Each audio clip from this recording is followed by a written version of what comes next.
অযত্ন অবহেলা আর অব্যবস্থাপনায় নষ্ট হচ্ছে ১১৭ কোটি টাকা ব্যয়ে আধুনিক স্থাপত্য রীতিতে নির্মিত সিলেট কেন্দ্রীয় বাস টার্মিনাল। বছর না যেতেই খসে পড়ছে লাইট ও সিলিং ফ্যান, যত্রতত্র ফেলা হচ্ছে ময়লা আবর্জনা, অযত্নে পড়ে থেকে মরিচা ধরছে চেয়ারগুলোতে। টার্মিনাল রক্ষণাবেক্ষণের দায়িত্ব ইজারাদারকে দেওয়া হয়েছে বলে দায় সারছে সিটি কর্পোরেশন। সিলেট থেকে পাঠানো তথ্যচিত্রে বিস্তারিত জানাচ্ছেন সাকিব আল হাসান। ঐতিহ্যবাহী কিনব্রিজ, আলী আমজাদের ঘড়ি ও আসাম প্যাটার্নের বাংলো স্থাপত্য রীতিতে গড়ে তোলা হয় এই টার্মিনাল। প্রায় ১১৭ কোটি টাকা ব্যয়ে Sylhet city corporation municipal government service project এর আওতায় ২০১৯ সালের ফেব্রুয়ারিতে দৃষ্টিনন্দন এই বাস টার্মিনালটির নির্মাণ কাজ শুরু হয়।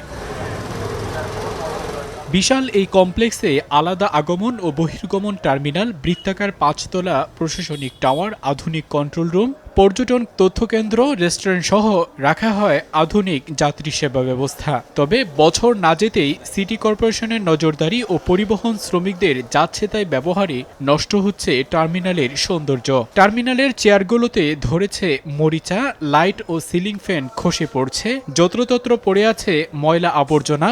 ভিআইপি বিশ্রামাগার ও নামাজের জায়গায় দেখা যাচ্ছে মাকড়সার জাল। যাত্রী আয়া বইতে পারে না, আপনার ওই যে সাইডে দিয়ে ফাটর পিক, এর বাদে আপনার ময়লা চলা আছে না, এগুলা পরিষ্কার করে করলেও তো আপনার দাগ পড়ে যায় নানি। পরিষ্কার করি একটা ডাস্টবিন দেয় না। এবার তো ফেন যেগুলা ময়লা, যাত্রীর চুইজ মুইজের বাদে ওই যে চেয়ারের নাটবোর্ড গুলা। নতুন টার্মিনাল ব্যবহারের পরিবর্তে যাত্রীরা ঝুঁকছেন পুরনো টার্মিনালে। যারা আছে তারা সবাই মিলে করতো নাকি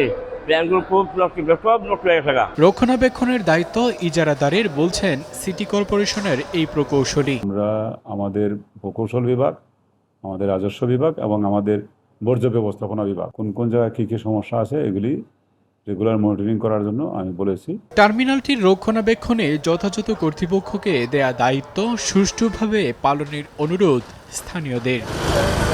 সাকিব আল হাসান, RTV।